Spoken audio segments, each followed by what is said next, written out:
சந்தித்தார். அங்கே அவர் சந்தித்த உண்மை நிகழ்வினை காண்போம் பாருங்கள்.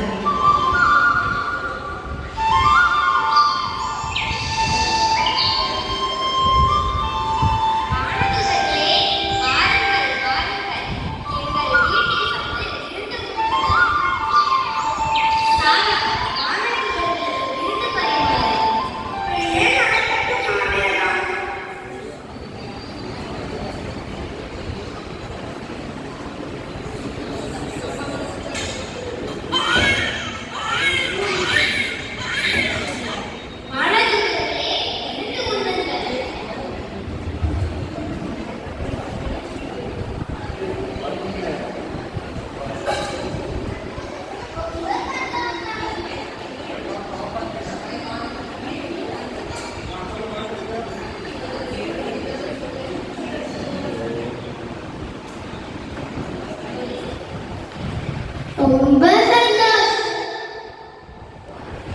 அடுத்த வருஷம் நாங்கள் வரும்போது உங்க கையில் ஒரு குழந்தை இருக்கும். எனக்கே வயசாயிடுச்சு, எல்லாமே இருந்துச்சு. எனக்கு எப்படி குழந்தை பிறக்கும்? கடவுளை நம்பினவர்கள் கைவிடப்பட மாட்டார்கள். நம்புறோம், கடவுளை நம்புறோம். கடவுள் எங்களுக்கு குழந்தையை கொடுப்பாரு. நாங்கள் போயிட்டு வரோம்.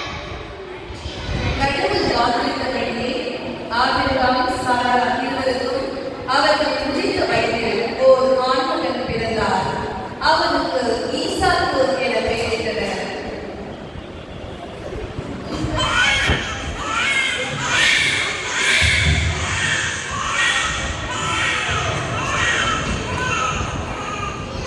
ஆபிரகாம் சாராவும் தன் ஒரே மகன் ஈசாக்கை செல்லமாய் வளர்த்தனர். பல கனவுகளோடு வளர்த்தனர். ஆனால் கடவுள் ஒரு நாள் அவர்களிடம் அந்த ஒரே மகனை தனக்கென பலியிடும்படியாக கேட்டார். அப்போது நமது விசுவாசத்தின் தந்தை என்ன செய்தார் என்று காண்போம் வாருங்கள். பலி கொடுக்க போறேன்னு சொன்னீங்க. இறைவனுக்கு அறிவாளி பட்டுக்கட்டி காட்டுங்கப்பா. நீ ஒன்றும் கவலைப்படாதே. எல்லாம் கடவுள் பார்த்துக் கொள்வார். எல்லாம் கடவுள் பார்த்துக் கொள்வார். கடவுள் என்னுடைய வயசான காலத்துல எனக்கு ஒரு மகனை கொடுத்தாரு. இப்ப அந்த மகனையே பலியிட கேட்கிறாரு. வானத்து விண்மீன்களை போலவும் கடலின் மணல் போலவும் குழந்தைகளை தருவேன்னு சொன்னாரு. இருந்தாலும் கடவுளை நான் நம்புறேன். கடவுள் எல்லாம் பார்த்துக் கொள்வார். பாப்பா மகனே, அப்பா எங்கப்பா கொண்டு போற?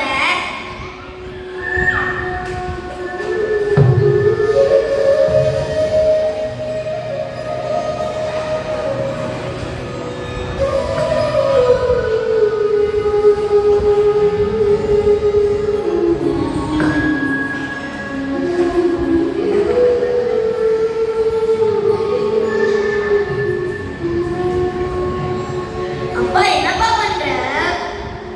அப்பா நிறுத்தி குழந்தையை பலியிடாது. அதான் ஆட்டுக்குட்டி, அதை கொண்டு பலியிடு. கண்ணால் காண முடியவில்லை. ஆனால் கடவுள் சொன்ன வார்த்தையை நம்பினார் ஆபிரகாம். கடவுள் கேட்பதற்கு கீழ்ப்படித்தார். தன் ஒரே மகனையும் தான் உயிருக்கு உயிராய் நேசித்த ஒரே மகனையும் பலியிடுவதற்கு அவர் துணிந்து சென்றார். அவரின் துணிவு இறைவன் மீது அவர் கொண்ட எல்லையற்ற நம்பிக்கை குரலை கேட்போம்.